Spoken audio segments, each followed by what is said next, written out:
a fool in the Bible is not a man of retarded mentality.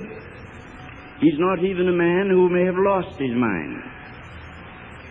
In the Bible, a fool is a man who acts without regard to consequences. It has nothing to do with his IQ, nothing to do with his education, nothing to do with his cultural level. These playboys, these rich playboys we read about, they've had all the education they could get.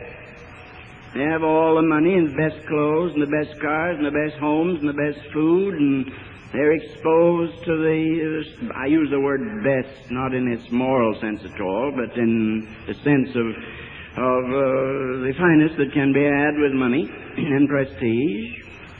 And yet they're playboys, and they live their lives out, and every once in a while you'll hear some old, wrinkled playboy dying.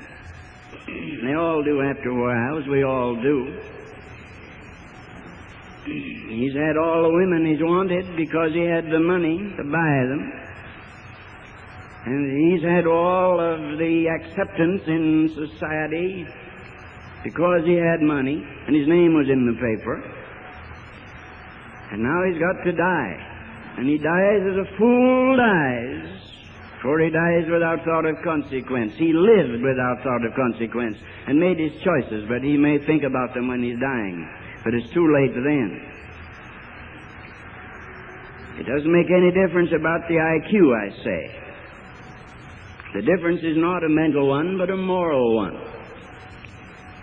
It's not even, it is a moral one, but it's further in yet than that. For morals, as I understand and use the word, has to do with ethics and righteousness and my relation to my fellow man and myself.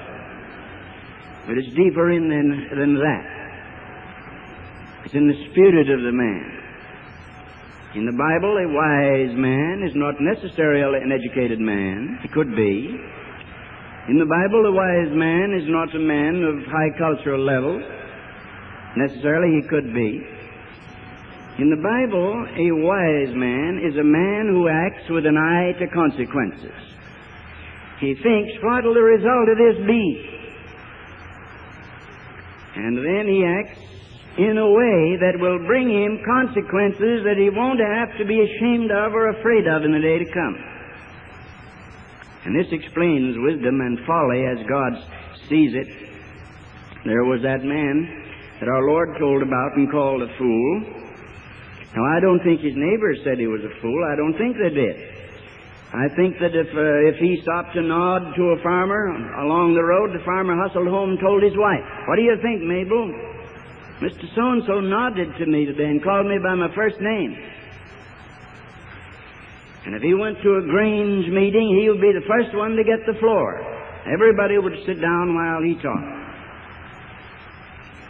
And if he ran for some little office, he'd get elected. Why? Because he was a landowner and a big farmer and a big guy and a big wheel. And he had to tear down his barns and build bigger ones because he'd had a bumper crop.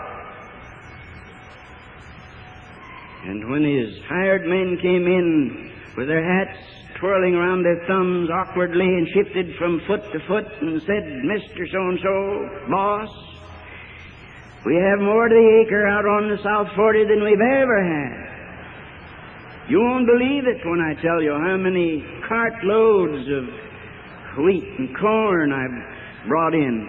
And we've filled the barns." Well, he said, "We're going to have to do some remodeling." Rubbed his hands and went out and remodeled.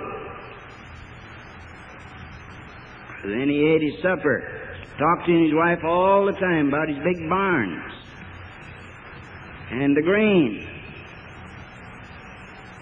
And as he was eating, he said, "I don't feel so well." His wife said, "Oh, you were busy today and excitement and all. Get to bed early." So he went off to bed that night. And his wife went up later. She spoke to him. She was getting herself ready for bed. She tried to carry on a conversation. She got no answer. She raised her voice a bit, got no answer. Finally, went over and looked at him, and then shook him, and then screamed. this night thy soul has been required of thee. Thou fool, said Jesus. Educated man, a man of some standing in the neighborhood, a wealthy man, a man who looked ahead, but a man who never thought beyond his last heartbeat. He was a fool. Our Lord said so.